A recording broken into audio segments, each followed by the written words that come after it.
জম্মু কাশ্মীর ইস্যুর পর থেকেই ভারত পাকিস্তান উত্তেজনা চরম পর্যায়ে পৌঁছায়।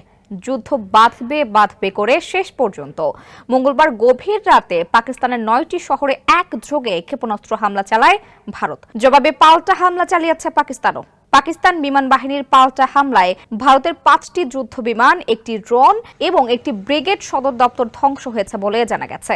এই যখন অবস্থা, তখন প্রতিবেশী দেশ বাংলাদেশে দেশের যুদ্ধ পরিস্থিতি নিয়ে নিজেদের অবস্থান স্পষ্ট করল। বুধবার পররাষ্ট্র মন্ত্রণালয় থেকে পাঠানো এক প্রেস বিজ্ঞপ্তিতে জানানো হয়েছে, ভারত ও পাকিস্তানের ক্রমবর্ধমান পরিস্থিতি নিবিড়ভাবে পর্যবেক্ষণ করছে বাংলাদেশ সরকার। ওই বিজ্ঞপ্তিতে দেশের পরিস্থিতি নিয়ে গভীর উদ্বেগ প্রকাশ এবং উভয় দেশকে শান্ত থাকার, সংযত থাকার এবং পরিস্থিতি আরো খারাপ করতে পারে এমন কোনো পদক্ষেপ নেওয়া থেকে বিরত থাকার আহ্বান জানানো হয়েছে। প্রেস বিজ্ঞপ্তিতে আরো বলা হয়েছে, আঞ্চলিক শান্তি, সমৃদ্ধি এবং স্থিতিশীলতার চেতনায় বাংলাদেশ আশাবাদী কূটনৈতিক প্রচেষ্টার মাধ্যমে উত্তেজনা প্রশমিত হবে এবং শেষ পর্যন্ত এই অঞ্চলের জনগণের কল্যাণে শান্তি বিরাজ করবে।